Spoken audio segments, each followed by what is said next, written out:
this is our new project called St. Brigid and the Neverwife. The first Halloween of the pandemic, we weren't going out, and I love Halloween, and I thought I would do the Mary Shelley challenge. So Mary Shelley, who wrote Frankenstein, was a part of, in the 19th century, the early 1800s, she she challenged herself with her husband Percy Shelley and Byron and some other dude. They were stuck in a snowstorm or a storm in Geneva, and I think it was Byron or Shelley or somebody said, let's challenge ourselves to write the scariest story we ever can. So I did that. I took the Mary Shelley challenge, and I just came to me the idea of a succubus, which is a demon who takes the form of a female spirit to steal the soul of men during the sex act in seduction. They drain their soul when they kiss them, and they appear very, very, very beautifully.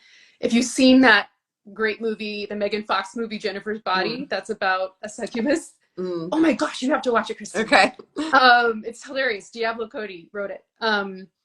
And so that's what I wrote, about a Irish American succubus in but she's a human. So to give context, she's a human who has succubus qualities, and she's in Los Angeles, but she wants to become a Brigidine. So the thing that I'm focusing on now is the duality of the sacred and profane.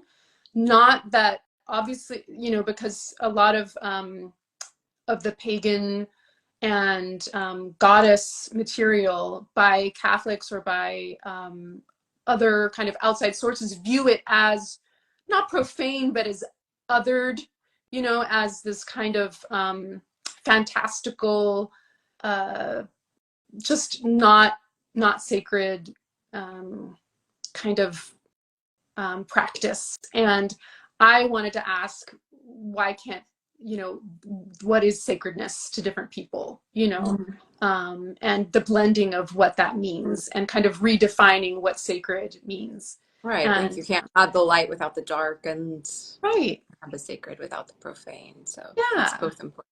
Yeah. I feel like you really captured the rhythm of the dynamic between the women. And it's stuff that I've heard, in movies, in Irish movies, in Irish plays, but just with me and my sisters as well. And then my thoughts, as I'm thinking about how I interact with my family, or how this character interacts with their family. And I love Roisin's voice. I love her inner voice.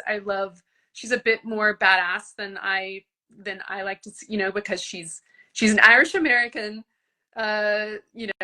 so there's a lot of her in me, and there's a lot of you that I infused into her when I realized I was writing it for you.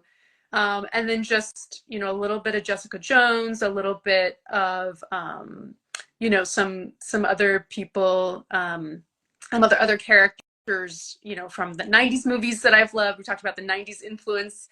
So I just love her voice, kind of that disaffected, playful, but yearning for meaning voice, which is also a very 90s thing as well, right? The yearning for meaning amidst the void, or amidst a like a desperation for the emo.